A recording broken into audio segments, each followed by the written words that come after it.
ഈ ചൂട് കാലത്ത് നിങ്ങൾക്ക് കുടിക്കാൻ പറ്റിയ ഒരു സൂപ്പർ എനർജി ഡ്രിങ്ക് എങ്ങനെ ഉണ്ടാക്കുക എന്നുള്ളത് കാണിച്ചു തരാം. ഈ ചൂടുള്ള സമയത്ത് നമ്മുടെ ബോഡിയിൽ നിന്ന് ഒരുപാട് ജലാംശം നഷ്ടപ്പെടും. അതുപോലെ തന്നെ പൊതുവെ നമുക്ക് വിശപ്പെല്ലാം വളരെ കുറവായിരിക്കും. അത് പരിഹരിക്കാനും അതുപോലെ തന്നെ നമ്മൾക്ക് പെട്ടെന്ന് ഒരു എനർജി കിട്ടാനും വേണ്ടിയിട്ടുള്ള ഒരു ഡ്രിങ്ക് ആണ് ഇത്.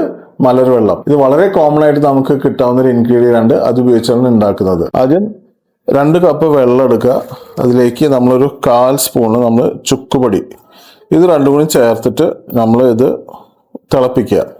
അതിലേക്ക് നമുക്ക് ആവശ്യം 3/4 കപ്പ് മലരാണ്, അതുപോലെ കുറച്ച് ഇന്ദുപ്പും. വെള്ളം തിളച്ചതിന് ശേഷം നമ്മൾ അതിലേക്ക് നേരത്തെ എടുത്ത് വെച്ച മലരിടുക. ജസ്റ്റ് ഓഫ് ചെയ്യുക. 2 മിനിറ്റ് അടച്ചു വെച്ചാൽ മതി. ഒരു 2 മിനിറ്റ് കഴിഞ്ഞാൽ ഒന്ന് ചൂടാറിയതിന് ശേഷം നമുക്ക് അതിലേക്ക് തേൻ ചേർത്തും അത് ഉപയോഗിക്കാം. അല്ലാതെ തന്നെ കുറച്ച് ഉപ്പിട്ടിട്ടും നമുക്ക് കുടിക്കാം. ഈ ചൂട് കാലത്ത് പ്രത്യേകിച്ച് കുട്ടികൾ കാണുന്ന വയറിളക്കം, ഛർദിയൊക്കെ വന്നു കഴിഞ്ഞാൽ നമുക്ക് ഈ മലർവെള്ളം കൊടുക്കുകയാണെങ്കിൽ പെട്ടെന്ന് തന്നെ അവർക്ക് ക്ഷീണം വരാതിരിക്കാനും എനർജി കിട്ടാനും അതുപോലെ തന്നെ ഡീഹൈഡ്രേഷൻ വരാതിരിക്കാനും സഹായിക്കും. മുതിർന്നവർക്കും അതുപോലെ മെനോപോസിനൊക്കെ അടുത്ത സ്ത്രീകൾക്കും ഒരുപാട് ഹോട്ട് ഫ്ലാഷസ്, അതായത് ഭയങ്കര വേർപ്പും ഭയങ്കര അസ്വസ്ഥയാണ്. അതുപോലെ തന്നെയാണ് ഒരുപാട് മരുന്ന് കഴിക്കുന്ന ആൾക്കാർ, ഡയബറ്റീസിനൊക്കെ ഉള്ള ആൾക്കാർക്കും ഭയങ്കര ചൂടായിരിക്കും. അങ്ങനത്തെ ഉള്ള ആൾക്കാർക്ക് നമ്മൾ കഴിഞ്ഞ വീഡിയോയിൽ കാണിച്ചിട്ടുള്ള വെറ്റവലിനൊപ്പം തന്നെ ഈ ദഹനം കറക്റ്റ് ചെയ്യാനും ക്ഷീണം മാറാനുമുള്ള ഈ മലർവെള്ളം കൂടി കൊടുക്കുകയാണെങ്കിൽ വളരെ ആശ്വാസം കിട്ടുന്നതാണ്. ആയുർവേദം പറയുന്നത് ആഹാരമാണ് ഔഷധം. മലർ പോലെ ഒരു ലഭ്യമായിട്ടുള്ള ഒരു വസ്തു കൊണ്ട് നമുക്ക് ഇത്രയും ഒരുപാട് ഗുണമുണ്ടെന്ന് മനസ്സിലാക്കുക. നിങ്ങൾ ഇത് ട്രൈ ചെയ്തിട്ട് ഇതിന്റെ റിസൾട്ട് ഒന്ന് കമന്റ് ചെയ്യും. അതുപോലെ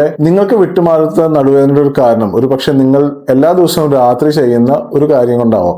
അത് കാര്യം എന്താണെന്നും അതിനെങ്ങനെ പരിഹരിക്കേണ്ടത് എന്നുള്ളതും അടുത്ത വീഡിയോയിൽ കാണിച്ചു തരാം. അത് കാണാൻ ഈ അക്കൗണ്ട് എന്തായാലും ഫോളോ ചെയ്തോളൂ. അതുപോലെ ഈ വീഡിയോ കുട്ടികളും മുതിർന്നവരും ഉള്ള നിങ്ങളുടെ ഫാമിലി മെമ്പേഴ്സിന് എല്ലാവർക്കും ഒന്ന് അയച്ചു കൊടുക്കും.